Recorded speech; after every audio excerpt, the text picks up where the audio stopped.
Roma's general manager's trip to London, as I already mentioned, Thiago Pinto was here to sign Tammy Abraham, but he was afraid if Tammy did not put pen to paper to that contract or would not agree personal terms, he would rather have other targets as well. So Pinto will also remain in London for a few days with alternatives that would remain to be monitored. Lacazette to Matheus Cunha. So Di Marzio suggested that. He also said that Roma and Tammy Abraham are getting closer and closer.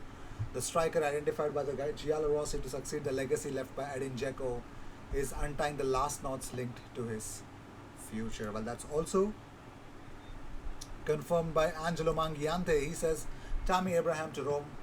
The agreement is almost done. So Angelo Mangiante has got many things right. So one of them is that Tammy Abraham to AS Roma is a done deal. Well, congratulations. Moving on, Arsenal are confident to have Granit Xhaka's new contract signed very soon. Agreement reached until June 2025. Increased salary and player prepared to accept final clauses to be fixed, and then it will be official. Xhaka will be Arsenal captain tonight. Club announced. This is what was tweeted by Fabrizio yesterday itself. So that's that. Moving on, so Scoca News really they asked a they reported a very important thing here. Mikel Arteta speaking to Sky Sports about the absence of Alexander Lacazette and Pierre-Emerick Aubameyang. He said they feel unwell. That's all I can say. How can both the strikers be unwell? How can both the strikers be unwell? I just don't get it. Mikel Arteta, on if the loss to Brentford creates a sense of urgency in the transfer market, he says, my focus is on the players that we have to make them play as well as possible and get the best out of the team, finding the way to win football matches and certainly the next one. We are very clear of what we wanted to do, what our strengths are and where we can improve. I don't think today's performance shows anything different to what we've already seen. I don't think that tonight's game is one to analyze overly given the circumstances we had on the day. First of all, I want to thank them because the support that the fans given to the team, all the travelling fans, and after that apologize for the result. We know that we will have to improve. We have two big games coming up and we need a different performance. And talking about Mikel Arteta on Aubameyang and Lacazette's absence and how long they will be out, he says, I don't know, but I certainly don't want to use any excuses. We had a team that we put out that's good enough to play the way that we wanted to play and capable of achieving a different result. Gary Neville says, I don't know the plan at Arsenal. The recruitment has been really poor. I don't get the strategy. I don't get the direction of how they are taking the team, where they are taking the team.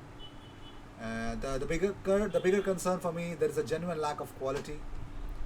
When you talk about can they push for top 4 even if those players were at their maximum, I don't think they could get to top 4. I don't think they have the capability, and that's a sad situation. Gary Neville on Smith Rowe says his energy, his quality was absolutely fantastic tonight. That link up down the left side with Tierney, who never stopped going. He was a shining light. You talk about when a team aren't playing well. He was really sharp and bright. Mikel Arteta, starting the season on loss, says this is a long run. We started in a disappointing way. So we'll review the game, speak to everybody with cool heads and try to put it right as quick as possible. On Mikel Arteta, conceding from a long throw, he says it's a very difficult. They put somebody on the keeper, they can hold the keeper. It's no free kick, the keeper cannot move, the ball lands there and it's a goal. It's allowed in the Premier League. We weren't good enough to beat them. To do certain things, you have to do some basics right, and we did not.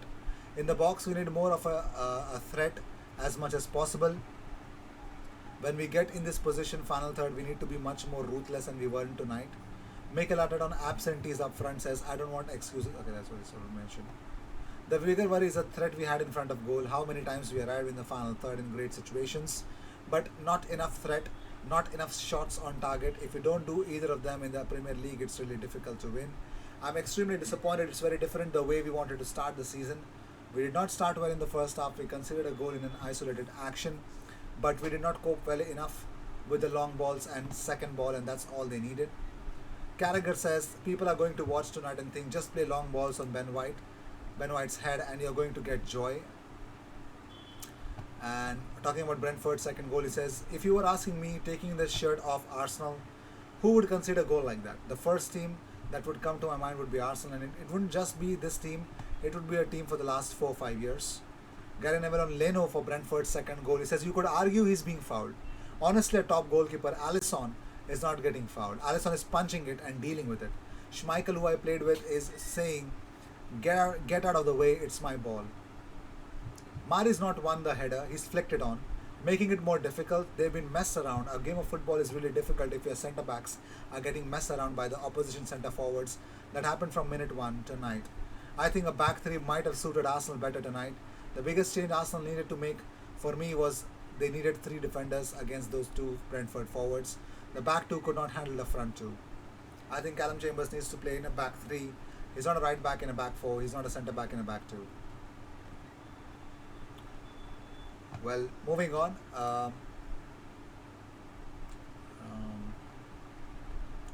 Ben White opened up about certain things that went wrong tonight. He says, it's both boxes, isn't it? If you don't score goals and concede, that's where they got away from us.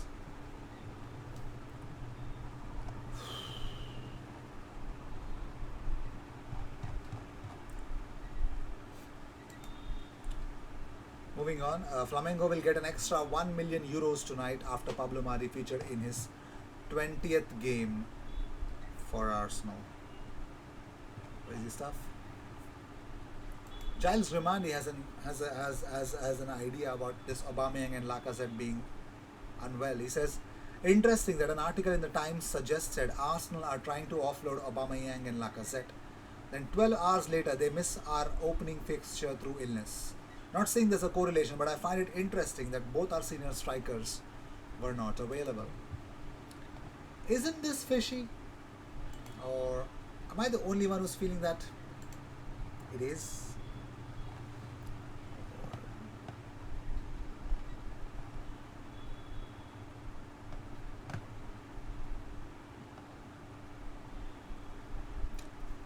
Moving on, so if you don't know who this is none other than President of I'm not joking, President of Rwanda.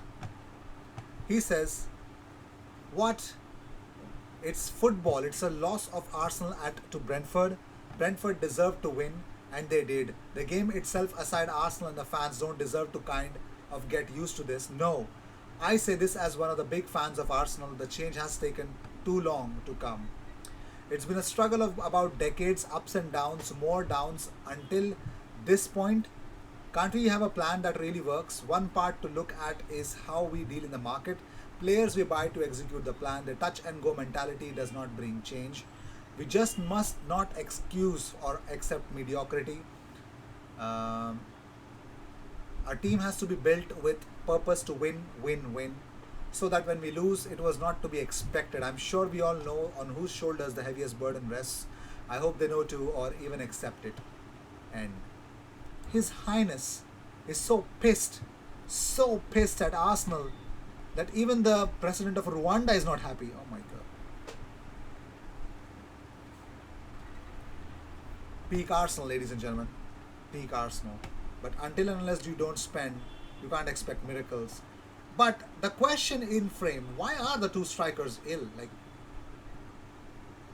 similar case of food poisoning for both of them, both isolating because of COVID, or they were COVIDiots around them, or they themselves were the COVIDiots. What is the case? I don't know, but Aubameyang and Lacazette not playing, both together not playing in the season opener, there's something wrong. Either there's something serious or there's something really petty that led to something serious.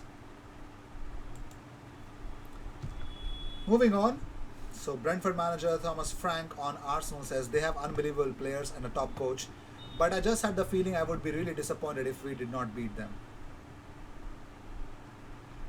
Alex Wood tweets out that the chasm between Arsenal and the likes of City, Liverpool and Chelsea is now just so vast. It'll need years, hundreds of millions and a change of ownership for them to become a serious force again.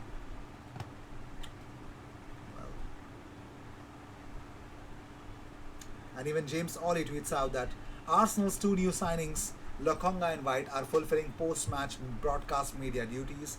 Easy to read too much into this, but it may well say something about the dressing room leadership, that the new boys are the ones to front up.